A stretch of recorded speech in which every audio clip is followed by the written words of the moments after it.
Hola, ¿qué tal? Como han leído en el título, en este video quiero mostrar el curso que, bueno, en realidad uno de los cursos que me pareció de los más difíciles en el transcurso de la maestría en Ingeniería Estructural en la uni.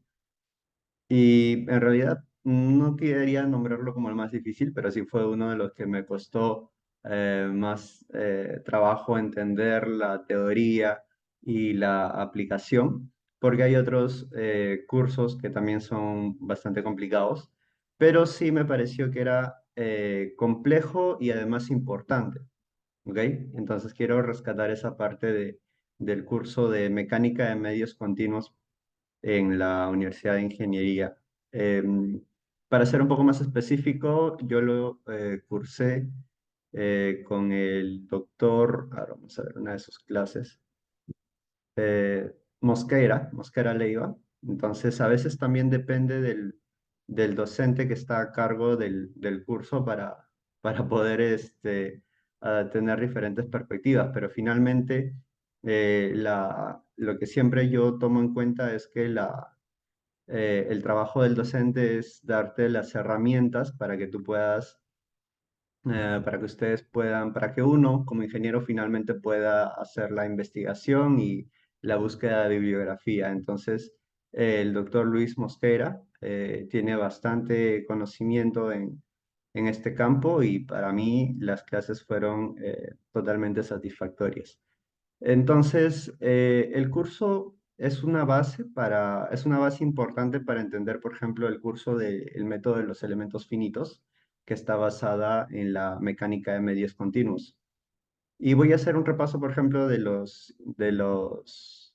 las prácticas, porque fueron 4 prácticas la que se nos tomó. Y esta de acá, por ejemplo, es la primera. Vamos a ver por qué resultaba ser tan complejo para mi entendimiento.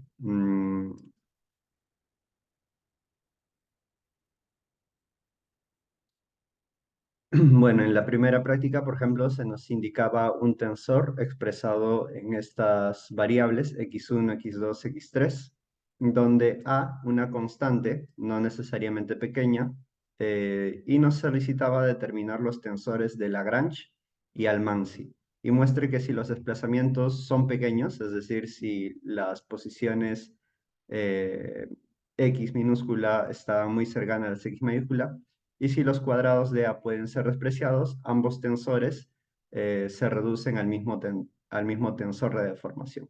Entonces, para resumir un poco, por ejemplo, la teoría, que puede parecer compleja, podemos revisar las dos bibliografías que se usaban en el curso. Una de ellas era esta, la de Tomás y George Masse, y la otra que también era bastante usada era esta de Javier Oliveira. Entonces me parece que en esta se encuentra eh, un poco más ordenada la explicación y un poco más orientada a ingeniería, donde nos habla de estos tensores de Lagrange y Almasi. Podemos buscar más adelante. Acá. El tensor material de deformación, tensor de deformación de Green-Lagrange. ¿Ok? Se nos da unas expresiones ds minúscula, ds mayúscula, que anteriormente han sido definidas como dos espacios físicos, un estado inicial y un estado final en un tiempo t0 y luego en un tiempo t. Es decir, está un cuerpo en el tiempo t0 y luego está el mismo cuerpo en un tiempo t. X mayúscula resulta ser la posición inicial y X minúscula, como ven, resulta ser las posiciones finales, ¿correcto? Entonces, se nos habla del tensor de deformación. Y yo en algunos cursos que he impartido, he tratado de ser lo más simple hablando de la deformación. Lo que sí es cierto es que es bastante complejo, pero trato de no complicar y tener la base bastante firme sobre el tensor de deformación.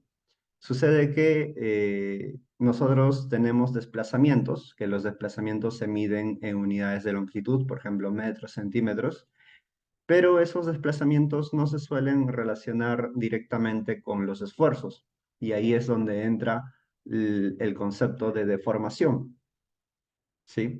y se define la deformación como una medida que es variable, que es derivada del desplazamiento. ¿Sí? La deformación es una medida derivada del desplazamiento y finalmente se va a llegar a ver que es justamente la derivada del desplazamiento respecto a la posición. Entonces se nos da una partícula en un medio continuo que ocupa el punto de espacio P en la configuración material y otra Q. Entonces tenemos una posición inicial relativa, un diferencial de X mayúscula, de su entorno diferencial separada del anterior por un segmento diferencial de X mayúscula y de longitud diferencial de S, que vendría a ser la raíz cuadrada. Diferencial de S vendría a ser longitud, pero diferencial de X mayúscula vendría a describir la posición relativa, es decir, que está considerando la dirección. Es un vector, delta de X mayúscula es vector, delta de S es simplemente la longitud. Y en un tiempo distinto, diferencial de X minúscula es igual posición, diferencial de S minúscula es longitud. En una configuración actual. Le llama T en el tiempo cualquiera, la configuración actual, y esta vendría a ser la configuración inicial. Ambos vectores están relacionados por un tensor de gradiente, F. Y este F es importante, este es un tensor de gradiente mediante las ecuaciones 2.2 y 2.6. Bueno, que están mediante las ecuaciones 2.2 o 2.6. Vamos a revisarlas porque la verdad es que ya bastante tiempo que llevé el curso y poco también es lo que puedo recordar. Entonces acá está el gradiente, básicamente como ven relaciona la posición relativa en el tiempo cualquiera respecto a la posición relativa en un tiempo inicial. Entonces, si quisiéramos definir a la gradiente f, se podría definir como esto. Si pasamos totalmente todas estas variables a dividir, el tensor gradiente de material de deformación quedaría definido como la derivada la derivada del tensor de posición X minúscula, la actual, respecto a la inicial. ¿Ok? Entonces las componentes vienen dadas por la siguiente expresión. Ya se convierte debido a que estamos en un sistema referencial tridimensional. Estas posiciones respecto a las iniciales se van derivando una a una. X1 respecto a X1, X1 respecto a X2, X1 respecto a X3. X2 igual respecto a las tres variables y X3 respecto a las tres variables. Entonces, así se ha definido el vector de gradiente, este F mayúscula, y vamos a volver al punto donde estábamos de las deformaciones, el tensor de deformación, que va a estar relacionado al tensor de gradiente, con esta ecuación que ya habíamos mencionado. Entonces, por acá nos habla del tensor de Lagrange, Green-Lagrange, que finalmente es este valor de E, el valor de tensor de deformación de Green-Lagrange, que luego de unas explicaciones lo define como lo siguiente. Un medio de F transpuesta por F menos 1. Ese es el tensor de Green-Lagrange. Y el de Almanzi, tensor de deformación de Almanzi, está relacionando las longitudes y queda definido por la siguiente expresión. Un medio de 1 menos la transpuesta inversa de f del tensor gradiente por la inversa del tensor gradiente. Este se denomina como tensor espacial de deformación o tensor de deformación de Almanzi. Podemos darle una lectura quizá a algo que diga, bueno, no habla mucho del tensor de deformación de Lagrange y el de Almanzi, pero eso es lo que aplicamos finalmente para esta pregunta 1. Me dice, calculemos el tensor de Lagrange y el tensor de Almanzi, cuando me ha dado estos valores de posiciones finales, que sería respecto a posiciones iniciales, ¿no? Entonces, si recordamos, f es la derivada de x1 respecto a x1, x2. Entonces, eso es lo que hacemos para la primera pregunta. Derivamos f respecto de las posiciones actuales respecto de las iniciales. Entonces, x derivada respecto a x1 vendría a ser 1, porque esto de acá se considera constante porque es derivada parcial. Entonces, las demás variables se consideran constantes. Nos queda 1. derivamos x1 respecto de x2 inicial, nos va a quedar el exponente baja 2ax2. El x1 respecto a x3, no hay x3, tenemos 0. El x2 respecto a x1, no hay x1, 0. Respecto a x2 es 1, porque solamente tiene coeficiente 1, y respecto a x3 no hay. Lo mismo hacemos para el x3 respecto a 1, 2 y 3, y nos queda este tensor de gradiente. Y luego simplemente aplicamos estas dos fórmulas, esta de acá para el tensor de Lagrange, un medio de f por f transpuesta menos 1, que vendría a ser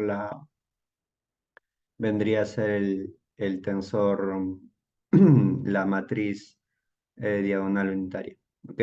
Tenemos finalmente este resultado haciendo esta operación multiplicando fila por columna menos este valor. Fila por columna menos el valor de 0. Fila por la tercera columna menos el valor de 0. Fila por la primera columna, por la segunda columna, restando cada uno de sus valores y obteniendo finalmente este valor. Entonces, ese es el tensor de Lagrange. Y el de Almasi era un medio de I, ahora el unitario, menos la inversa de F transpuesta por la inversa de F. Y tenemos este valor. Aparentemente son bastante similares. Hay algún cambio, por ejemplo, acá en el factor del signo positivo, signo negativo. Y luego para la parte B nos dice, muestre que si los desplazamientos son pequeños, tal que x es muy cercano es prácticamente igual a x, es decir, si los desplazamientos son muy pequeños, como hemos visto en la figura, la posición inicial y la posición final van a ser casi la misma, porque no ha habido un gran desplazamiento, ¿no?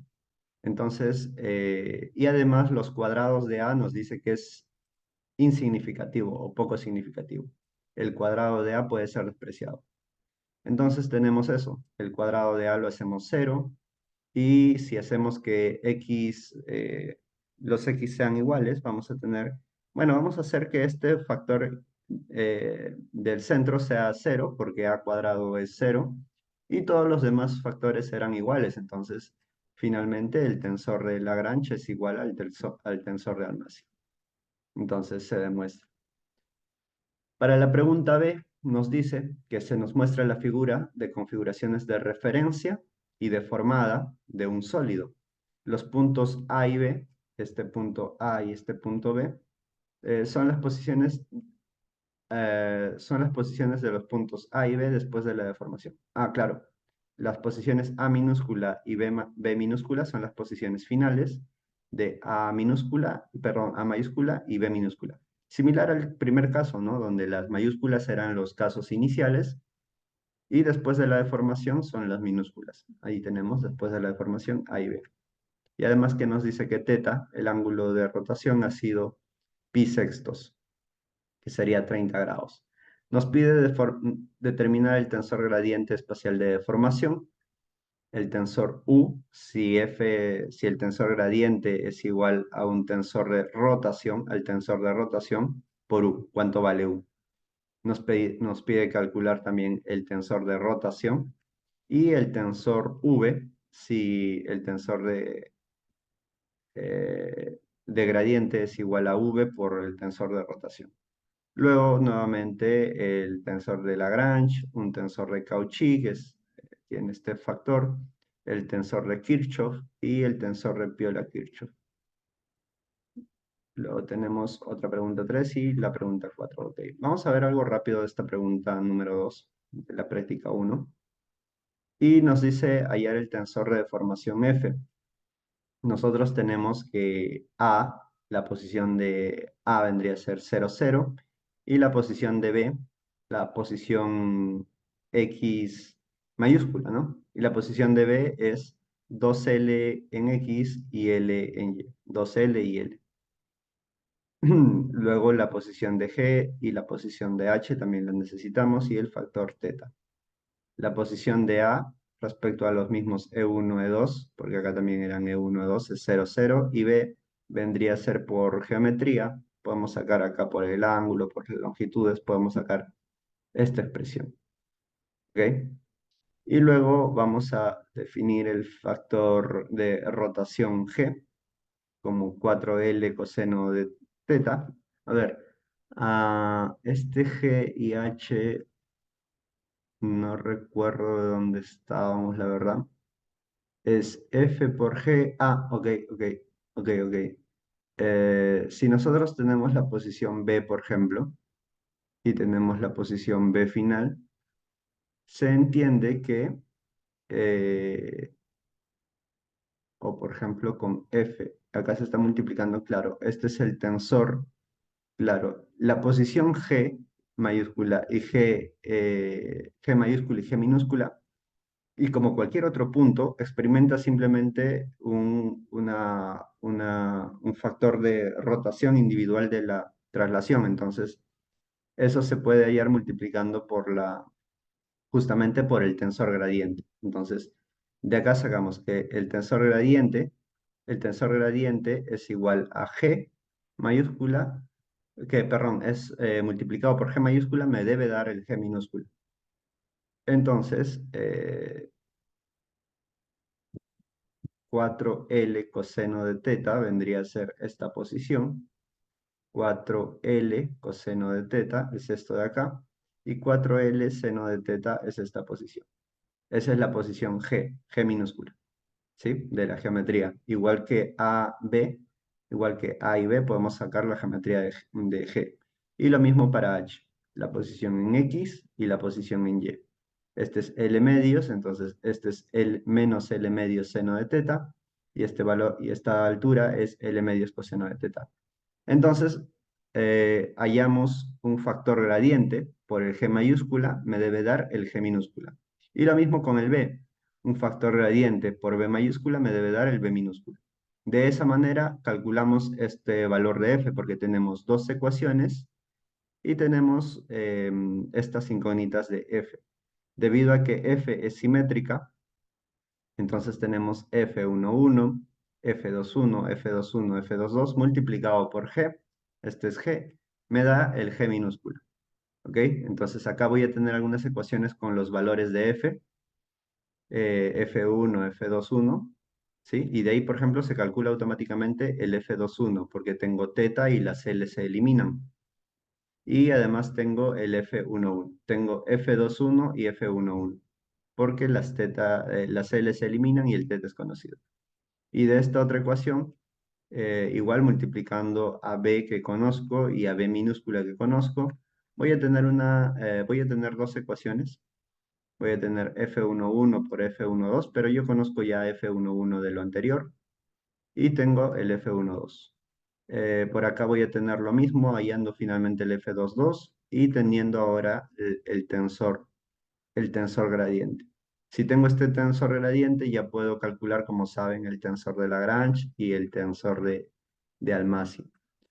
Bueno, no voy a entrar más en detalle porque quizás necesitamos un poco más de teoría para ver estos problemas, pero lo que sí quiero mencionar es que cuando realizan estos problemas y si están llevando a la maestría, yo les recomendaría no quedarse pensando, sino ir resolviendo y que en algún momento, al ver las ecuaciones, van a observar, eh, por ejemplo, van a observar variables que se eliminan, factores que se conocen, que hay que reemplazar simplemente, y de ahí los resultados van a ir apareciendo, ¿ok? No quedarse tratando de analizar mucho el problema, sino ir a resolverlo.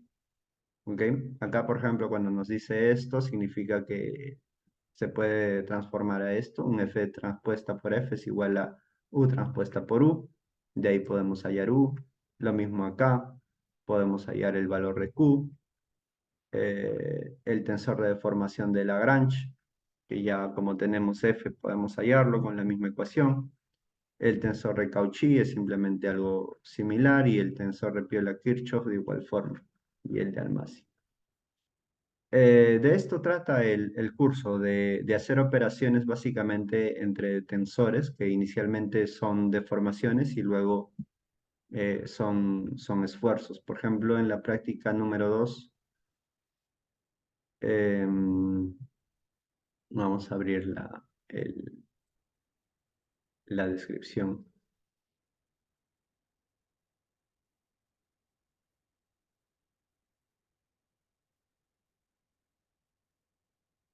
Acá nos da algo similar. La figura muestra la referencia, las configuraciones de referencia y deformadas para un sólido. Las esquinas A y B inicialmente pasan a ser A y B minúscula después. Y nos dice que las fibras son perpendiculares al plano retenido en la longitud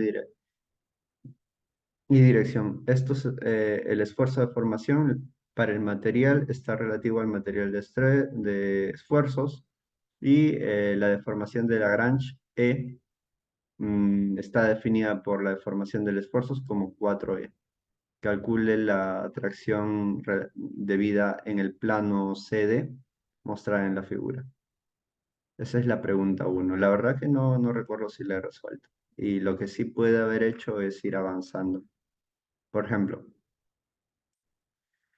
tenemos un caso inicial, donde tenemos el estado inicial, el estado final. Nuevamente, para hallar el gradiente de transformación, tomamos los puntos iniciales, los puntos finales, y nuevamente proponemos ecuaciones para encontrar el tensor de transformación.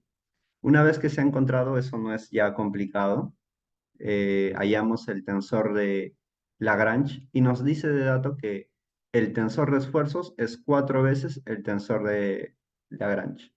Entonces, si tenemos el de Lagrange, lo multiplicamos por 4 y ya tenemos el tensor de esfuerzos. ¿Qué cosa es este tensor de esfuerzos? Este tensor de esfuerzos es el esfuerzo en la dirección 1, el esfuerzo en la dirección 2 y los esfuerzos de corte. Entonces, no hay esfuerzos de corte del resultado. El esfuerzo en la dirección 1 vendría a ser compresión, negativo, y el esfuerzo en la dirección 2 es 30 positivo. Es decir, en la dirección horizontal tenemos menos 15, y en la dirección vertical tenemos 30 hacia afuera y hacia abajo. Es decir, si alguien quisiera graficar estos esfuerzos, lo que está diciendo es que tenemos un punto que realmente se grafica a través de un cuadrado, y tenemos que este -15,8, por ser el esfuerzo en 1, tenemos -15,8, -15,8. Y el 30 está en la dirección 2, sería 30 y 30, porque es tracción y trata de estirar ese nudo. Ese es el estado de esfuerzos de este punto que hemos hallado a través de estas ecuaciones. Pero luego me dice calcular la tracción en el plano CD, porque yo lo he graficado en un rectángulo en direcciones horizontales y verticales, pero ese estado de esfuerzo se puede rotar ligeramente y calcular la tracción en N. Entonces, N nos dice que está en un ángulo de 45, entonces tiene una dirección, tiene la dirección raíz de 2 medios, raíz de 2 medios, y para hallar simplemente la tracción en esa dirección hay que multiplicar el esfuerzo por la dirección n. Entonces tengo el tensor de esfuerzos, lo multiplico por la dirección, fila por columna me da este valor, fila por columna me da este valor, y para calcular netamente el esfuerzo en esa dirección hay que usar la norma, ¿no? Es decir, los cuadrados de esto, raíz cuadrada. Con eso tengo 451,75. Creo que la pregunta 2 era un poco más sencilla. La pregunta 2 nos dice que el tensor de esfuerzos, ya no hablamos de las deformaciones, ahora hablamos de los esfuerzos, porque el curso se compone en eso. El curso se compone en estudiar primero las deformaciones, que está a base de desplazamientos, y es una extensión del curso, digamos, de resistencia de materiales, ¿no? En resistencia de materiales nosotros lo que conocíamos era la ley de Hooke, ¿sí? La ley de Hooke nos dice que nosotros tenemos un comportamiento lineal de los materiales, de deformaciones y esfuerzos. Un comportamiento lineal donde esta pendiente estaría definiendo el módulo de elasticidad, ¿no? Y nosotros sabemos que los esfuerzos, cualquier esfuerzo en este punto, cualquier esfuerzo, es igual al valor de la deformación multiplicado por el módulo de elasticidad. Pero, ¿cómo relacionábamos este caso? Nosotros relacionábamos con un elemento lineal, digamos, en una dimensión, donde aplicábamos una fuerza P y tenía esto un área, ¿no? Tiene un área y tiene una longitud inicial. Luego de aplicar P, ese elemento se estiraba ligeramente y entonces aparecía una variación de longitud. Una variación de longitud. Entonces, la deformación, ¿cómo se medía? Era la variación de longitud sobre la longitud inicial. Y el esfuerzo, ¿cómo se medía? El esfuerzo era la carga sobre el área. Entonces, de ahí teníamos esta expresión, ¿no? Que fuerza entre área. Entonces, la carga, la fuerza, era igual a todo esto, ¿no? A deformación, ajá, PL, ah, ajá, delta de L por el área, por el módulo de elasticidad, entre la longitud. Otras veces querían despejar este valor de deformación, o perdón, variación de longitud, o desplazamiento, también pueden llamarlo. Es decir, cuánto se ha desplazado la deformación. Y la deformación, si despejamos este valor como deformación, es P por L entre E por A. Lo que normalmente hay una mnemotecnia que le llaman pelea, ¿no? Que es lo que estaba tratando de recordar a qué hacía referencia. Es a la deformación. Esto está en centímetros, pero normalmente ya en mecánica de medios continuos de lo que se habla es del tensor de deformación. Y estamos hablando del tensor de deformación de Lagrange y el tensor de deformación de Almasi. Bueno, esto de acá no es por si acaso este módulo de elasticidad, ya no. Este tensor de Lagrange está haciendo relación a las deformaciones de posición, diferencial de x minúscula, diferencial de x mayúscula, y el de Almasi básicamente a los de desplazamiento final y desplazamiento inicial. Mm, y luego de eso estamos viendo los esfuerzos. Ahora planteando un problema de esfuerzos, me dice que existe un esfuerzo en el punto P relativo a los ejes 1, 2 y 3, componente megapascales, dado por la siguiente matriz. Tensor 1, tensor 2 es 0, tensor 3 es 0 y tenemos tensores de corte 1, 2, 1, 3, 3, 1, 2, 2, 3, 3, 2, ¿sí? ¿Cómo se grafica eso? Creo que lo debía haber graficado acá. No lo he graficado, pero debía haberlo hecho. Porque esto de acá se grafica de la siguiente forma. Qué raro que acá le haya puesto 1. Sí, seguramente hubo una corrección de la práctica. Porque acá dice que es el esfuerzo 1, 1. Es donde el esfuerzo 1, 1 no es específico, determina la dirección n de la perpendicular. A ver. Valores principales. Esta es la práctica 2, ¿no?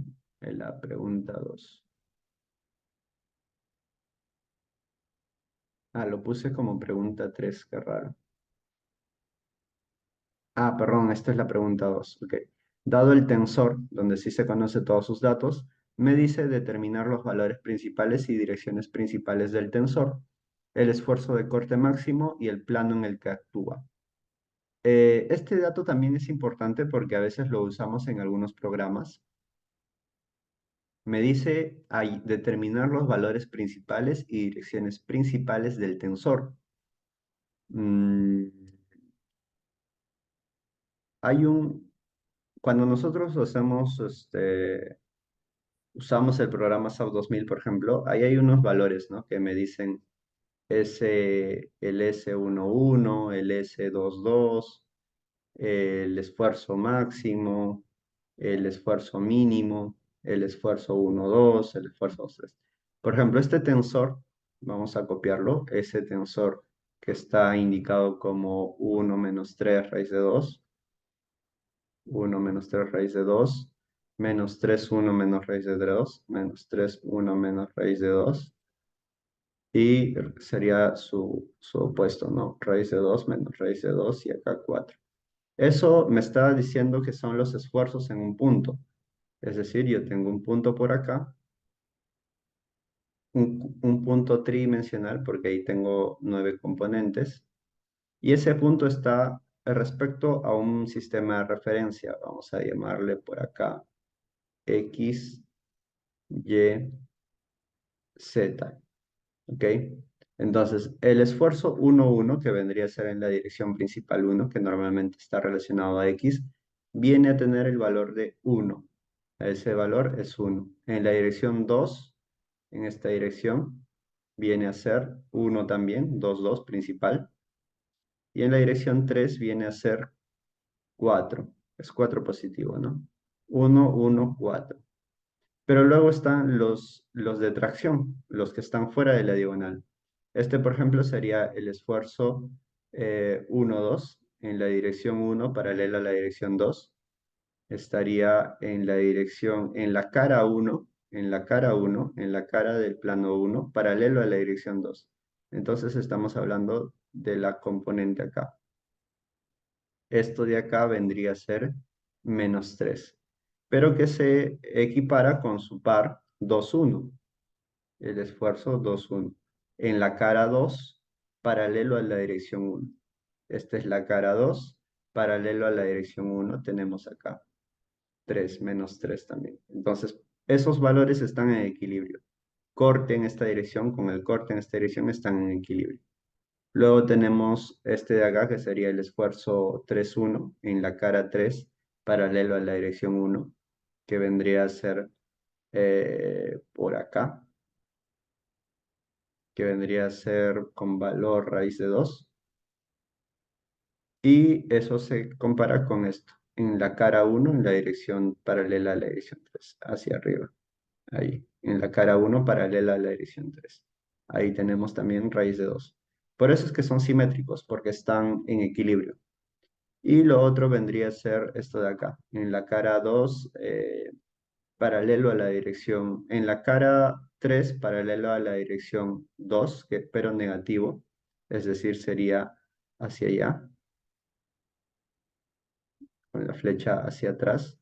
Eso vendría a ser menos raíz de 2, menos raíz de 2. El 3 de acá también debía ser negativo, es decir, esto de acá debía estar flecha hacia allá y esto de acá flecha hacia allá. Pero bueno, ya lo dibujé. Y por ahí quizá ya se me enredó todo, está la imagen muy pequeña, pero creo que se entiende. Quizá lo puedo hacer más grande.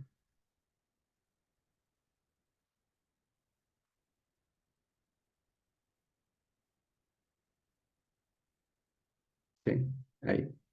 Y con otro color.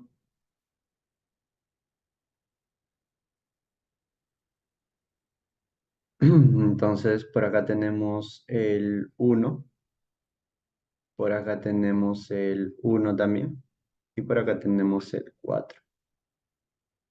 Luego les decía que en esta dirección era 3 negativo, sí, ya 3, y así ya se equipara con el 3 negativo en esa dirección. Luego teníamos el 3, ya está, el raíz de 2 es en la cara 2, paralelo a la dirección 1, perdón, no, ese ya está, este de acá, en la cara 3, paralelo a la dirección 1, raíz de 2, hacia acá, raíz de 2, y eso se equipara con hacia arriba, raíz de 2. Y finalmente menos raíz de 2 hacia allá, menos raíz de 2 hacia allá y menos raíz de 2 hacia abajo. Todos esos, acá se ven las tres caras nada más, pero están en las opuestas también, ¿sí? En las caras opuestas, es decir, en esta cara de este lado que no se ve, en la cara del otro lado que no se ve y en la cara de la base que no se observa, también están de manera en equilibrio. Por ejemplo, si por acá está con menos 3, ese menos 3 está por acá también, menos 3. Y está acá con menos 3 y por el otro lado está hacia allá con menos 3. ¿Ok? Ese es el tensor de esfuerzos que en realidad dice los esfuerzos en un punto de una partícula. Pero eso está bajo este sistema de referencia. Si yo tomara otro sistema de referencia, X, Y, Z por ahí, entonces los valores pueden cambiar, pero netamente, físicamente, la cantidad de esfuerzo sigue siendo la misma. ¿Ok? Entonces a eso se le llama un tensor, una propiedad que no varía respecto al sistema de referencia. Entonces acá me dice los valores principales y direcciones principales, es decir, me pide un tensor, me pide este mismo tensor, pero que sea de esta manera, que tenga sigma 1, 1, sigma 2, 2 y sigma 3, 3. Me está pidiendo este tensor, donde las fuerzas de corte, los esfuerzos de corte sean cero. ¿Y cómo se halla ese tensor? A partir de este. Bueno, eso se halla con el concepto de valores y vectores propios. Es decir, estos serían los valores propios de esta matriz. ¿Ok? Entonces, eso es lo que se ha hecho acá en la pregunta 2. Se hallan los valores propios, se hallan los vectores propios. Entonces, eso es lo que nos pide básicamente. Los valores y direcciones principales, ya está. Y el esfuerzo de corte máximo y el plano sobre el que actúa. El esfuerzo de corte máximo, bueno, para hallar el esfuerzo de corte máximo y el plano sobre el que actúa, se resta los extremos de las direcciones principales. El extremo es 6 y menos 2, entonces, bueno, se restan y se dividen entre 2. El esfuerzo máximo sería 4 y el plano de corte en el que actúa es perpendicular al siguiente vector unitario, a este vector unitario. Ya hay otra fórmula para hallar eso también que no la recuerdo ahora, para ser sincero. En la pregunta 3 nos pide el tensor relativo al punto 1, 2, 3 que tiene componentes en megapascales. Esto no es específico y nos pide cuál es el plano en el que el esfuerzo es libre y el esfuerzo de corte es igual a cero en ese plano. Y nos pregunta si requiere algún valor para esta condición. No recuerdo haberlo hecho nuevamente. Vean, por ahí he hecho algo. Tengo el vector, el tensor de esfuerzos y nos pide hallar un n, un vector que me define un plano, donde al plano libre de esfuerzos, es decir, un plano donde los esfuerzos son ceros.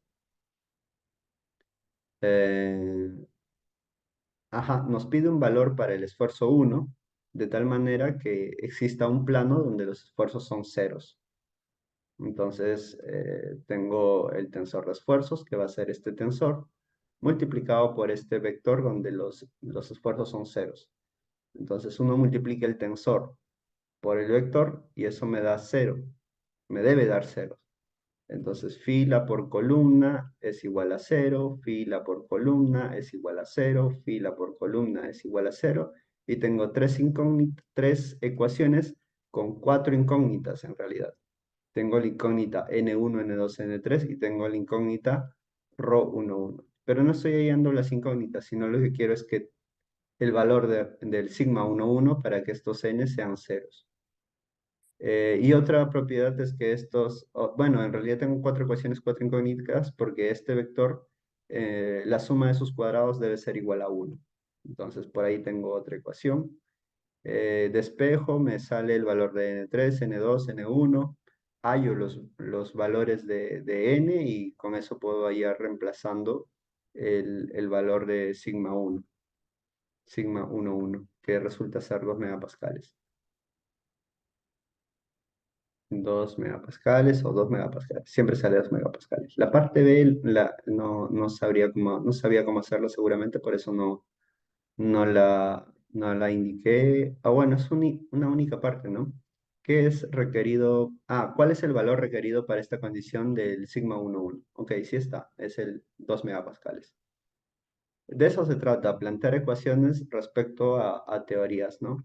La pregunta es en qué vector los esfuerzos son ceros. Entonces, planteamos un vector. No nos ha dicho plantea un vector, no, nos dice, pero ¿cuál es ese vector? Nos dice. Donde los esfuerzos son ceros. Entonces, nosotros planteamos un vector de incógnitas para hallar ese vector y lo planteamos igual a cero. La parte 4 nos dice, bueno, una última pregunta de esto, nos dice para la condición determine el campo de desplazamientos en ambos material, en expresión material y espacial, en descripción material y espacial. Me parece que es solamente fórmula, ajá, tenemos nuevamente el tensor de gradiente, la derivada respecto a las posiciones. Campo de desplazamiento es el desplazamiento final menos inicial, ahí está. Y espacial es simplemente, ¿era lo mismo o por qué está resultando lo mismo? Bueno, tiene una expresión también ahí para resolver, pero en este caso le estoy poniendo lo mismo. Probablemente me haya equivocado también en algo de esto porque mi nota final no fue de 20, digamos, en todas las prácticas. Por eso les digo que era poco complejo este curso, de los más complejos. Y, por ejemplo, la práctica número 3. Bueno, hasta acá era lo más importante, digamos, en lo que iba de la maestría en estructuras, porque este curso es general para todas las maestrías, y luego se va volviendo un poco más complejo. Por ejemplo, acá nos menciona, las aristas A o B del prisma miden 4 y 8 como consecuencia de las cargas que actúan, se producen las siguientes tensiones, nos dan tensiones, 9 tensiones. Sabiendo que la tensión total en cualquier punto es tangencial, y que el coeficiente de Poisson es 0,2, se piden valores de los parámetros, tal. El siguiente caso, la vía apoyada de la figura de luz, su sección rectangular de ancho B 0,6 y canto 2,4, está sometida a una carga uniforme de 60 kN por metro. El eje Y es vertical, positivo hacia abajo. El eje X es horizontal, positivo hacia la derecha. Se supone que es un estado de tensión plana y las características mecánicas del material son el módulo de elasticidad Poisson y una densidad despreciable. Además nos da una función de Airy, que es una función usada en este curso para expresiones donde las derivadas de la función de Airy tienen algunas expresiones de los esfuerzos. Entonces nos pide obtener estas constantes C1, C2, C3. Obtener la expresión de tensiones. Me parece que acá en la práctica 3 no estoy mostrando eso porque me parece que finalmente la cambio. Acá yo he desarrollado otra cosa porque nos pidió hacer otra cosa seguramente. Esta práctica 3 que está descrita acá la veo, no, no sé por qué no la realicé en realidad. O nos pidió tomar dos porque estoy desarrollando la parte de acá. Ajá, creo que era por grupos o por apellidos hacer ciertos problemas. Yo estoy resolviendo el P3 y el P4. Y el P3, por ejemplo, dice, para fluidos típicos, las ecuaciones de Navier-Stokes son válidas si los periodos de movimiento son grandes comparados con tiempos característicos de moléculas. Hay fluido viscoso que durante el intervalo de tiempo suficiente corto se comportan como sólidos, deformándose elásticamente. Y bueno, esta parte ya me pareció, la verdad, más complejo, por eso lo estoy poniendo en este tipo de video como el curso, como uno de los cursos más complicados. Y todo es acá letras, ya no hay nada para resolver, por ejemplo. Puras letras, y te pide obtener la ecuación de movimiento que describe el comportamiento de los fluidos y analice los casos de límites para omega t mayor a 1. Yo, por suerte, me parece que encontré esta parte de la solución en algún texto, en un libro. Eh, Acá, por ejemplo, me guardé el libro por si acaso. Teoría de elasticidad. Encontré el problema en este libro, que fue un libro que busqué también muy difícil de encontrar para mí. Teoría de elasticidad, segunda revisión. Y en este libro, en alguna de sus hojas, está ese problema. La verdad es que ya para ese caso tuve que copiarlo. Ahora vamos a buscar para fluidos típicos, las ecuaciones de Navier-Stokes. De eso les decía que trataba también los cursos, ¿no? De buscar, buscar soluciones no, de buscar bibliografía a partir de lo que los docentes nos brindan, que no siempre y muy pocas veces va a ser que los, los docentes estén desarrollando de manera detallada todos los datos. Ok, no está, pero sé que en este libro se encuentra la respuesta a ese problema. Y es lo que he intentado entenderlo, no es que tampoco lo haya transcrito tal cual, sino que voy describiendo de alguna manera lo que he ido leyendo.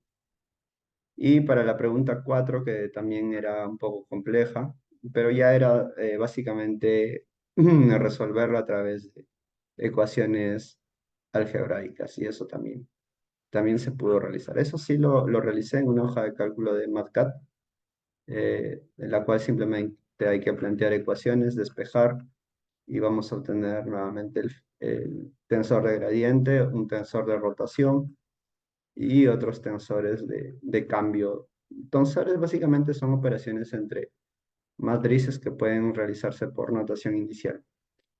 Y la última práctica ya relacionaba los tensores de esfuerzo y deformación, que básicamente son deformaciones y esfuerzos que se deben relacionar a través de un modelo constitutivo que finalmente me estaría definiendo un material.